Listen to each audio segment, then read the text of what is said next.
हम लोग आज वर्ल्ड हिस्ट्री स्टार्ट करेंगे।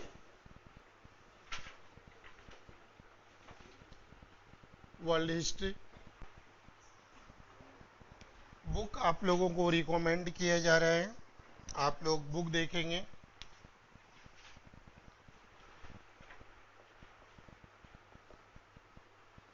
जैन एंड माथुर, जैन एंड माथुर की बुक ले लेंगे। और आपके general study first paper, general study first paper का टॉपिक नंबर 5, अगर आप लोग के पास में सिलेबस है तो सिलेबस देखिए। फर्स्ट पेपर टॉपिक नंबर 5 में आपको वर्ल्ड हिस्ट्री से रिलेटेड प्रोविजन है। ठीक है, तो टॉपिक नंबर 5 आपके GS first paper, GS first paper का topic number 5, topic number 5 world history से रिलेटेड है। यहाँ पर आपको कहा गया कि major incident of the 18th century, 18वीं शताब्दी की महत्वपूर्ण घटनाक्रम जो है उसके बारे में आपको जानना है ऑल ओवर वर्ल्ड में। ठीक है, जहाँ तक वर्ल्ड हिस्ट्री का सवाल है, इससे क्वेश्चन आपको मेनली मेन एग्जाम में पूछा जाएगा और प्रीलिम्स में यहाँ से क्वेश्चन आपको नहीं पूछा जाएगा। मेन एग्जाम में आपको यहाँ से क्वेश्चन पूछा जाएगा। मेन एग्जाम में प्राय 30 to 50 मार्क्स का क्वेश्चन, 50 मार्क्स का क्वेश्चन वर्ल्ड हिस्ट्री से रहता है और आपके रिजल्ट में ये महत्वपूर्ण भूमिका निभाती है, इसलिए आप इसे इग्नोर नहीं कर सकते। जैसे नाम से ही है वर्ल्ड हिस्ट्री, तो बहुत लंबा चौड़ा तो होगा ही होगा। अगर आप इंडियन हिस्ट्री ही पढ़ते हैं तो लंबा चौड़ा तो होता ही है। जैन एंड माथुर की बुक देखेंगे तो मुझसे भी ज़्यादा मोटा है, मुझसे भी ज़्यादा मोटा है, तो ये तो बहुत डिफिकल्ट होगा डाइजेस्ट करना उनको कि नहीं करना। तो मैं उनको ट्रिम करता हूँ, लीन थीन स्लिम ट्रिम करता हूँ कि कैसे जो है कि ये छोटा हो जाए और कितना कम आप लोग पढ़ेंगे, जिससे कि आपका बेसिक कॉन्सेप्ट क्लियर हो जाए और आपका काम चल जाए और वहाँ से सारा क्वेश्चन आ जाए। इस कारण से मैं जैन एंड माथुर बुक मैंने बहुत ही मोटा तगड़ा बुक आपको लिखवा दिए हैं करने के लिए, लेकिन उनके मोटाई से आप डरेंगे नहीं। ठीक है ना, मोटाई से डरेंगे नहीं। जैसे कि कल मेरे एक स्टूडेंट ने बोला कि मैं आपसे नहीं डरता, तो बुक से कैसे डरूंगा। ठीक है ना, तो आपसे नहीं डरता तो बुक से कैसे डरूंगा, यानी अर्थात आपके मोटाई से मैं नहीं डरता तो बुक तो उससे कम ही मोटा होगा, तो उससे डरने की बात तो है नहीं। चलिए जो भी है, तो मैं इनको जो है कि स्लिम कर रहा हूँ कि आपको क्या क्या पढ़ना है यहाँ पर वर्ल्ड हिस्ट्री में। पहले जो एक आप देखेंगे बेसिक कॉन्सेप्ट, बेसिक कॉन्सेप्ट जो सिलेबस में मेंशन नहीं है, लेकिन हमारे अंडरस्टैंडिंग को डेवलप करने के लिए ये बहुत जरूरी होता है।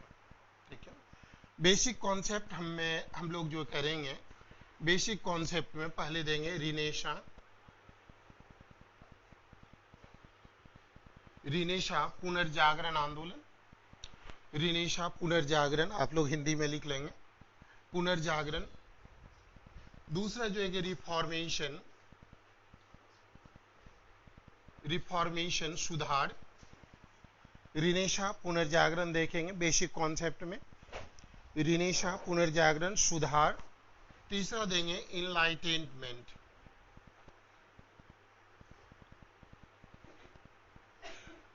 Enlightenment movement, renaissance movement, reformation movement, enlightenment movement. ठीक है ना, इनलाइटेन, इनलाइटेड मतलब होता है इनलाइटेंट पुनर्जागृति आंदोलन। ठीक है, जागृति आंदोलन, पुनर्जागृति आंदोलन, इनलाइटेनमेंट मूवमेंट, रिनेशा, रिफॉर्मेशन एवं जागृति आंदोलन। ठीक है, ये बेसिक कॉन्सेप्ट में यहाँ देखेंगे। उनके बाद आप लोग देखेंगे unification, unification of Italy, Italy का एकीकरण। दूसरा करेंगे यूनिफिकेशन, यूनिफिकेशन ऑफ जर्मनी,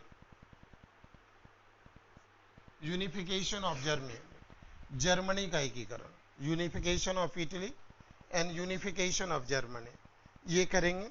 उनके बाद जो है कि आपको करना है the American revolution, American revolution, American revolution, the French revolution, the French revolution, the French revolution, अमेरिकी क्रांति एवं फ्रांसीसी क्रांति, ठीक है, अमेरिकी क्रांति और फ्रांसीसी क्रांति, इतना हमें करना है। ये बेसिक कॉन्सेप्ट में है। बेसिक कॉन्सेप्ट में मैंने 7 चैप्टर दिया है। ये 7 चैप्टर आपको बेसिक कॉन्सेप्ट में इनको जानना जरूरी होता है, ठीक है ना, इनको जानना जरूरी होता है, ठीक है, बेसिक कॉन्सेप्ट में। उनके बाद बेसिक कॉन्सेप्ट से भी आपको क्वेश्चन आ जाएगा। यूनिफिकेशन ये आपके सिलेबस में नहीं है, रिनेसां, रिफॉर्मेशन, इनलाइटन, लेकिन ये जानना क्योंकि इससे लिंक है। Unification of Italy, unification of Germany, इससे लिंक है। इस कारण से हम अगर ये नहीं जानेंगे तो यहाँ पर यूनिफाई नहीं कर पाएंगे। यूनिफिकेशन में हमें प्रॉब्लम आ जाएगी।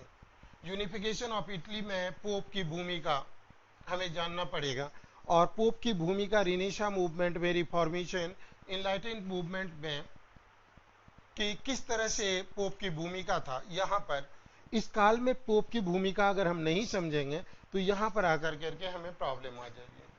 रिफॉर्मेशन में रोमन कैथोलिक चर्च जो है उनके विरुद्ध जो है कि प्रोटेस्टेंट चर्च आया था, और मार्टिन लूथर ने इसको रिफॉर्म करने का कोशिश किया था। तो अगर हम इनको नहीं जानेंगे, रिफॉर्मेशन को नहीं जानेंगे, तो जर्मनी में प्रोटेस्टेंट चर्च का बहुत ज़्यादा प्रभाव है, और यूनिफिकेशन में भी इनकी भूमिका रही। तो हम यहाँ पर जर्मन मूवमेंट को नहीं समझ पाएंगे, यूनिफिकेशन को नहीं समझ पाएंगे। अमेरिकन और फ्रेंच रिवॉल्यूशन अगर हम नहीं समझेंगे तो हमें लिबर्टी, इक्वालिटी, जस्टिस, स्वतंत्रता, समानता, न्याय की अवधारणा जो है आगे समझने में दिक्कत होगा।